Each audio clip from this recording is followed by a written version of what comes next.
1 नवंबर से ये सब हो करके रहेगा धनु राशि। मित्रों नमस्कार, मैं मयंक त्रिपाठी नव ज्ञान ज्योतिष चैनल पर आप सभी दर्शकों का हार्दिक स्वागत करता हूं। जानते हैं धनु लग्न और धनु राशि वालों पर ग्रह गोचर किस प्रकार से मेहरबान है, क्या शुभ या अशुभ फल आपको मिलने वाले हैं। आपकी जानकारी के लिए बता दूं, यह राशि फल नवंबर का है, नवंबर 2024 का है। और दूसरी चीज ये ध्यान रखिएगा, यह गोचर फल अपने लग्न कुंडली पर आप लगा करके देखो, सटीकता ज्यादा मिलेगी। जिन लोगों के पास लग्न कुंडली नहीं है वो लोग अपने प्रचलित नाम के अनुसार इस फलादेश को समझें और उपाय करने का कष्ट करें तो निश्चित तौर पे फायदा आपको मिलते हुए दिखाई पड़ेगा। ध्यान रखिएगा, नवंबर के महीने में 2 ग्रह नीच के चल रहे हैं। एक तो एक मंगल देवता जो कि आपकी कुंडली में खर्च का मालिक होता है, पंचम का मालिक होता है, ये नीच के हो चुके हैं और ये नीच के लंबे समय तक का रहने वाले हैं। सिर्फ नवंबर ही नहीं, लंबे समय तक का नीच के आपके अष्टम भाव में रहेंगे। इसका कुछ शुभ और अशुभ दोनों प्रकार का प्रभाव आपको देखने को मिलेगा। और 15 तारीख तक आमदनी भाव पे, इच्छा पूर्ति के भाव पे सूर्य नीच का है। और वहीं पर गुरु बुध नवंबर के महीने में ही नहीं, लंबे समय तक का आमने सामने रहने वाले हैं। अब शुरू करते हैं राशिफल, बताते हैं क्या क्या आपको शुभ अशुभ फल मिल सकते हैं। तो नौकरी करने वालों के लिए स्थिति बढ़िया बनी हुई है, किसी भी प्रकार की कोई दिक्कत नहीं है। हो सकता है थोड़ा बहुत दौड़ धूप आपको करनी पड़े, लेकिन आपका जो प्रयास होगा नौकरी के सिलसिले में वो सकारात्मकता लेकर के आएगा। नौकरी करने वालों के लिए कहीं पर गड़बड़ स्थिति दिखाई नहीं पड़ रही है, ये एक प्लस पॉइंट है।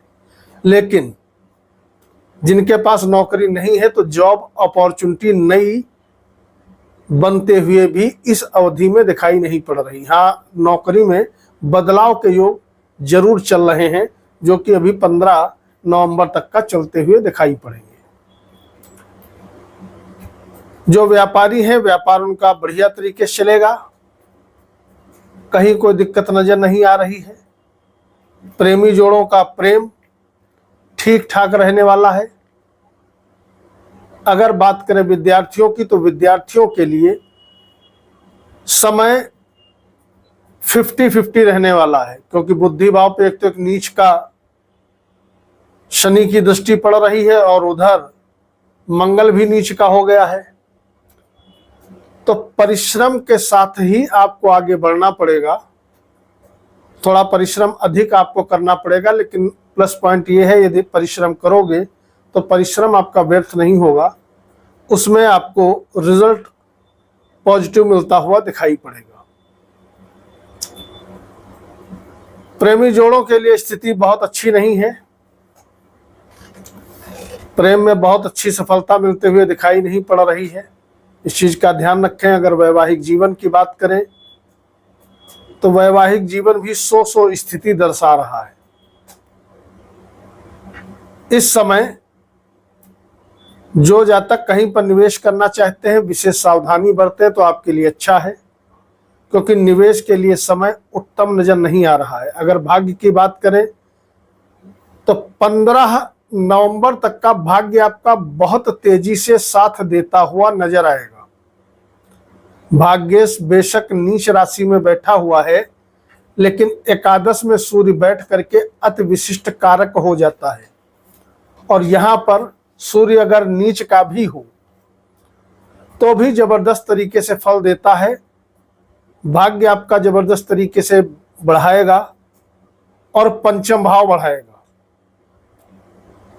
जिसके फलस्वरूप कहीं ना कहीं सभी क्षेत्रों में भाग्य का अहम रोल रहेगा आपको आगे बढ़ाने के लिए। यात्रा करोगे, यात्राएं आपके लिए ठीक ठाक रहेंगी, लाभप्रद साबित होंगी। वैसे कोशिश करिए कि यात्रा 15 तारीख के बाद करें तो आपको और अच्छा फल मिलता हुआ दिखाई पड़ेगा। इस समय सभी धनु लग्न और धनु राशि वालों को चाहिए अपने वाणी पर विशेष तौर पे कंट्रोल रखें, क्योंकि वाणी दोष बहुत ज्यादा भारी मात्रा में बनता हुआ दिखाई पड़ रहा है, जिसका अशुभ प्रभाव आपको झेलना पड़ सकता है। अपनों से दूरी होते हुए आपको दिखाई पड़ सकती है, तो वाणी आपको संभल करके प्रयोग करना है। और दूसरी बड़ी सावधानी ये रखनी है कि कोशिश करिए अगर गाड़ी वाहन सेल्फ ड्राइव करते हो तो भैया संभल करके चलाओ, क्योंकि तेज गाड़ी चलाना आपके लिए हानिकारक सिद्ध हो सकता है।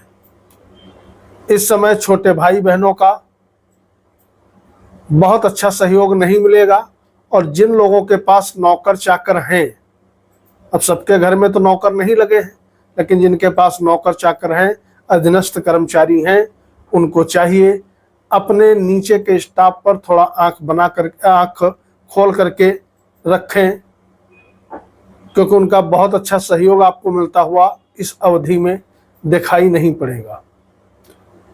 मानसिक अशांति लगातार नवंबर के महीने में भी आपको बनते हुए दिखाई पड़ेगी, इसका विशेष तौर पे आपको ध्यान रखना चाहिए। परिश्रम के साथ आपको आगे बढ़ना होगा, तभी आपको कुछ फायदा मिल सकता है।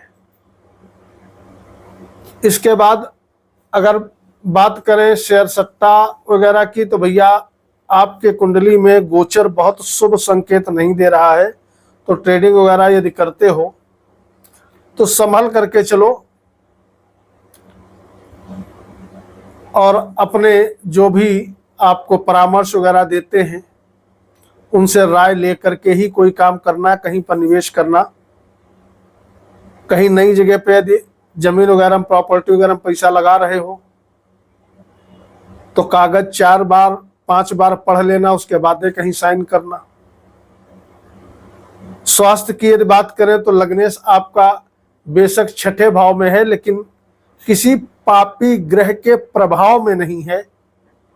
ये एक प्लस पॉइंट बना हुआ है, जिसके फलस्वरूप स्वास्थ्य आपका ठीक ठाक बनता हुआ दिखाई पड़े। अभी शुरुआत में ठीक ठाक रहने वाला है, लेकिन 10 तारीख के बाद ओम गुरुवे नमः, ओम ग्राम ग्रीम ग्रोम सह गुरुवे नमः, इस मंत्र का जप करना आपके लिए बहुत महत्वपूर्ण रहेगा, क्योंकि जैसे ही शुक्र आपके लग्न पे बैठेगा, रोग का मालिक होकर के रोगेश के साथ गुरु का परिवर्तन योग बनेगा, उस समय स्वास्थ्य आपका थोड़ा नरम हो सकता है। तो जो जातक गुरुवार का मंत्र जप करते हैं या गुरुवार का व्रत रखते हैं, उनको तो चिंता करने की जरूरत नहीं है कि स्वास्थ्य डामाडोल होगा, लेकिन जो लोग ये काम नहीं करते हैं उनको ओम गुरुवे नमः जप करना ही होगा, अन्यथा मानसिक अशांति आपको बहुत ज्यादा परेशान कर सकती है। हालांकि शुक्र जब लग्न पे रहेगा तो एक जबरदस्त तरीके से फायदा भी आपको देगा। फायदा ये देगा कि यहाँ पर शुक्र पाप प्रभाव में नहीं रहेगा 7 तारीख के बाद से, और आमदनी का मालिक हो करके ये लग्न पे बैठेगा केंद्र में, तो आपकी आमदनी कई गुना ज्यादा बढ़ाते हुए दिखाई पड़ेगा। नौकरी व्यापार कुछ भी करते हो, आमदनी आपकी जबरदस्त तरीके से बढ़ते हुए दिखाई पड़ेगी। और दूसरा बड़ा शुभ प्रभाव ये दिखाई पड़ रहा है, मंगल नीच का होते हुए भी आपको पैसा बहुत अच्छे खासे मात्रा में देता हुआ दिखाई पड़ेगा, क्योंकि विपरीत योग बना करके बैठा है। धन भाव पे इसकी उच्च की दृष्टि है, उच्च भाव को देख रहा है। दूसरी चीज, धनेश शनि अपने स्थान से द्वितीय है। तीसरी चीज, गुरुदेव बृहस्पति की 9वीं दृष्टि आपके धन भाव पे है, तो पैसा आता भी रहेगा, पैसा बचेगा भी। यहां पर एक सुकून वाला बहुत बढ़िया समय नजर आ रहा है। धनु वालों को आर्थिक स्थिति खराब होते हुए दिखाई नहीं पड़ेगी। कमेंट बॉक्स में अपने इष्ट देवता का नाम या ओम गुरुवे नमः लिख करके वीडियो को लाइक करिएगा। मयंक त्रिपाठी को अनुमति दीजिए। नमस्कार।